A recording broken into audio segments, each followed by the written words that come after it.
Salut les mobis, on se retrouve encore chez l'ami Fabrice à qui on avait refait cette moto bécane type 50. Et ben là on est parti, on attaque, on va retaper ici la type 40. Alors vous voyez elle a été attaquée par Zizou, son papa qui a travaillé dessus, qui nous a tout démonté. Moi j'étais passé 2 jours avant pour commander les pièces sur le site lamobilette.net qui sont arrivées. Donc on a pris de la gaine, il y a des câbles, des robinets d'essence, des bougies, de la durite, des poignées, des soufflets de fourche, de la graisse, il y a vraiment un peu tout, des joints pour l'échappement. Donc voilà, on a pris tout ce qu'il fallait pour refaire la partie cycle, partie moteur. Et après, il ne nous restera plus qu'à venir changer ici le cache-feu arrière, trouver une selle parce que la selle d'origine était abîmée. Ici, changer le feu avant qui lui aussi n'est pas en super état. Mais ça, on verra après. Pour l'instant, l'idée, c'est vraiment de la remettre sur roue, de la démarrer, voir si elle tourne ou pas, parce qu'on va pas ouvrir le moteur. On va garder le moteur d'origine comme ça, on a de la compression, donc je vais faire un nettoyage, changer la bougie, mais on l'ouvre pas. Alors pourquoi on n'ouvre pas le moteur pour refaire une segmentation? Tout simplement car ces mobilettes ont pour l'instant une vocation, c'est juste de participer au rallye Saint-Michel-Col du Galibier qui a lieu le 1er juillet et qui est organisé par les Meules de Savoie. Donc voilà, l'idée c'est vraiment juste de remettre les mobilettes en état de façon à ce qu'elles tournent, qu'on ait du frein, une accélération correcte et de bons pneus pour qu'elles puissent faire cette montée. Et après, peut-être qu'elles ne rouleront plus de l'année, donc à voir, à moins qu'on leur donne le virus. Pour l'instant, voilà, elles serviront juste à ça, donc petite remise en route et non une grosse restauration complète. Donc pendant que la mobilette est démontée, moi je vais commencer par changer les gaines et les câbles pendant que l'accès est vraiment facile. Zizou lui est parti chercher un sèche-cheveux pour venir ici enlever cet autocollant qui cache l'autocollant moto bécane que lui on va essayer de sauver. Après, il y a 2-3 petits trucs à refaire. Là, les vis ont été changées par Zizou, mais ça, c'est pas du bon côté. Voilà, on va remettre du bon côté. On va enlever ce qui doit être enlevé. Et on va avancer comme ça, tout doucement. Allez, je vais commencer par remettre le guidon dans sa position d'origine, de façon à pouvoir après attaquer à changer les câbles et les gaines. Il y a du monde qui s'inscrit, donc c'est cool. Et plus on est de fous, plus on rit, comme on dit. Allez, voilà, le guidon remis en place. On va pouvoir attaquer maintenant les câbles et les gaines. Donc là c'est facile, on va tout préparer, tout recouper pour les nouvelles. Et voilà, comme à mon habitude, donc on coupe le câble, je remets les petits embouts d'origine dessus. Et après on vient à la paille de fer les nettoyer et ça ressort nickel. Voilà, tout propre. Et on repart avec un câble neuf. Le frein avant fini, même opération maintenant sur le frein arrière. Donc là on vient tout démonter. Si ça passe pas, on n'hésite pas, on coupe. De toute façon, on change le câble. Mais on récupère bien sûr tous les embouts ici présents. Et voilà, je ne l'ai pas présenté, Zizou, qui est en train de gonfler la roue. Ouais, ancien mécanicien chez Renault. Voilà. À bloc, à bloc. Ouais. Roue qu'il a parfaitement nettoyé, regardez les chromes, ça brille. Donc voilà, comme ça, pendant que je suis devant, il peut attaquer à remonter l'arrière. Je suis déjà allé voir mon vétérinaire. Mon vétérinaire, bon, rien. J'ai été voir un naturologue. Ça n'a rien fait. Allez, maintenant, je m'attaque au au câble du carbu. Donc là, le câble du starter. Donc il n'y a pas du tout de câble, il y avait juste un bout de gaine. Donc voilà, on va tout retirer comme il faut. Et pareil, je vais faire l'accélérateur en même temps. Et je mets le carbu de côté. Comme ça, il passera au nettoyage. Et comme ça, quand je le remonte, il est propre. Voilà les 2 câbles et gaines tirés pour le starter et le boisseau du carburateur. On va pouvoir maintenant passer au nettoyage du carbu. Comme ça, on remonte. Et je peux ajuster les gaines au niveau du guidon. Ici. Pour venir les ajuster vraiment le mieux possible. Et couper le câble à la bonne dimension. Alors, c'est système D. On nettoie. Comme vous voyez, il n'y a pas d'atelier. On a mis de la moquette par terre pour protéger, la mobilette elle est accrochée et là c'est système D dans un petit bac, mais c'est pas grave, le résultat sera le même. Allez voilà, notre carburateur est nettoyé, il ne reste plus qu'à venir ici le remettre.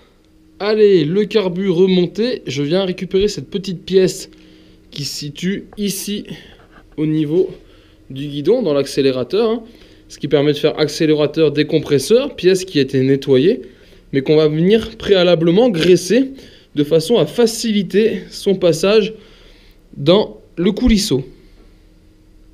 Pas besoin d'en mettre beaucoup. Après on y va avec le doigt. On graisse bien toute la pièce. Voilà, comme ça, on ne sera pas ennuyé. Alors avant de passer son câble, on pense bien sûr à venir ici au bout du câble, remettre les petits embouts métal de façon à éviter que le bout de la gaine ne s'abîme dans le support. Et ici au niveau du petit boisseau, donc l'accélérateur lui va être directement là dans le petit. Et le grand ici avec le réglage, c'est pour le décompresseur, on pense à le régler au minimum de façon à avoir du jeu pour le réglage après. Donc hop là. Et on va venir passer notre câble dans l'accélérateur. La poignée souvent va gêner. Il faut venir l'écarter. Là on ne les change pas, elles sont bonnes. Et en venant l'écarter, vous voyez votre câble qui ressort. Il faut essayer de l'attraper. On va prendre un tournevis. Hop là. De façon à le refaire sortir. Donc là on met en pression sur le guidon, on tient l'ensemble. On écarte ici et on essaye de faire sortir le câble. Ce qui n'est pas évident. J'aurais pu enlever la poignée, ça aurait été plus simple. Mais doucement, mais sûrement. Voilà. Et là, on peut tirer notre câble. Et on vient faire le réglage manuel. On fait un essai, bien sûr, on tire. Et là, on sent bien le boisseau qui travaille. Donc là on est bon, on tire, on relâche, donc là on est en position neutre. Sans rien toucher, on vient mettre la poignée en position neutre. C'est-à-dire entre son point de décompression et son point d'accélération. Voilà, qui est ici. On retend, on fait travailler une fois ou deux le boisseau, on lâche, voilà. Et maintenant on peut venir serrer. Voilà, après l'accélérateur, le starter, je tire maintenant le décompresseur, pareil, câble neuf. On vient donc ici. Hop, on passe derrière, on vient dans la butée là, dans le guide, on tire la poignée en arrière comme pour tout à l'heure l'accélérateur, et voilà. Et après il n'y a plus qu'à venir serrer. Voilà, on tend bien, on vérifie bien que la tension soit bonne, que les câbles passent au bon endroit avant de serrer. Donc là c'est le cas, et après on peut venir serrer ici la vis de dessous. Allez, voilà, ça c'est tout bon, ça fonctionne super. Il va me rester, donc là j'ai quand même tiré câble et gaine pour frein avant, frein arrière ici en attente. Mais ça on va attendre d'avoir fini, d'avoir remis la mobilette sur ces deux roues pour venir faire des bons réglages et les couper à ce moment là.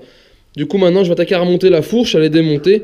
Je vais remettre les deux suspensions, je vais mettre des soufflets neufs en bas pendant qu'on y est. Rattacher le système là au niveau des ancres.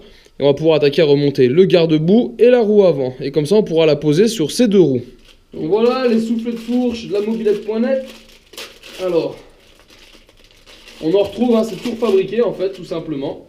Avec une partie conique, j'ai déjà fait une vidéo là-dessus, hein, si je vous invite à regarder si vous voulez vraiment le montage en détail. Une partie conique, une partie plate, la partie conique va vers le bas. Donc là c'est parti, on enfile sur les deux suspensions. Clac clac. Et après, on met un petit coup de graisse sur les ressorts. On vérifie que les ancres soient bien vissées à fond. Super, le petit coup de graisse qui va bien. Pas besoin d'en mettre beaucoup. Voilà, on badigeonne les deux. Et après on vient avec les doigts en mettre un peu de partout comme il faut sur la suspension.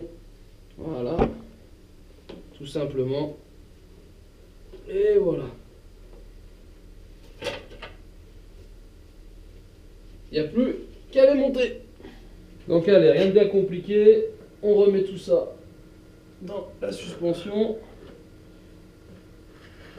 Hop. Voilà, c'est bon. On remet le cache. Et bien sûr, l'écrou de serrage. Alors il manque un cache. Je viens de m'apercevoir qu'il y a un cache qui a dû être égaré. Et en fait, il ne devait même pas y être parce que le système de fixation est différent. Donc j'essaierai de retrouver chez moi la pièce qui va bien pour finir cette mobilette comme il faut. Pour l'instant d'un côté je remettrai ce petit boulon provisoire. Allez, donc la fourche est remontée, j'ai remis le garde-boue, il va manquer quelques vis que j'irai chercher, je reviendrai avec la prochaine fois. Ici je viens de remonter la poulie qui avait été nettoyée, j'ai bien tout regraissé. Et donc je suis en train de remonter ici le kit chaîne. Donc la chaîne, c'est la chaîne d'origine, hein. Vous voyez l'état. Après quelques heures de nettoyage, hein. Donc pareil, je vous invite, j'avais fait une vidéo là-dessus, comment nettoyer sa chaîne, vous regardez, voilà comment ça rend, elle a une souplesse de dingue, vraiment bien. Donc il n'y a pas besoin de la changer. Donc ça ira très bien pour refaire ce rallye le 1er juillet. Allez voilà, la chaîne puissance est montée. De l'autre côté, j'ai aussi monté la chaîne vélo. Il me reste plus qu'à mettre ici la petite roulette du tendeur. Et après, je vais pouvoir venir ici sur ces boulons, jouer sur la tension de la roue et la régler correctement. Allez, donc j'ai réussi à démonter l'ancienne bougie. Elle était grippée, du coup on a mis du dégrippant. Le collègue a forcé, la bougie est sortie. Du coup là j'ai la nouvelle. Et ce qu'on va faire, c'est voilà, on la met ici dans son antiparasite et on vient s'appliquer contre le moteur et on va essayer de venir voir si on a une étincelle ou pas, savoir si on doit refaire l'allumage. Et pour ça, on tourne ici et on essaye d'allumer. Donc là c'est good, on a une étincelle, donc c'est bon, on peut la remonter. Allez voilà pour aujourd'hui, fini, faute de matériel maintenant. Donc là il ne nous restera plus qu'à changer la courroie. Il faut ici trouver tous les petits boulons qui manquent pour pouvoir mettre la tringle et refixer le garde-boue. Après on pourra remettre la roue et le compteur. Du nettoyage à faire, un maillon de chaîne de l'autre côté, l'autre il a lâché, il est pas bon donc on va le changer. Une selle, un feu arrière et elle sera finie, donc ça sera pour la prochaine fois. Allez voilà les amis, j'espère que cette vidéo vous a plu et je vous invite à me retrouver sur la chaîne 100% mobilette Youngtimer pour d'autres vidéos, tutos et présentations ainsi que la suite de cette restauration de cette moto Bécane 40. Et en attendant, je vous dis ciao ciao.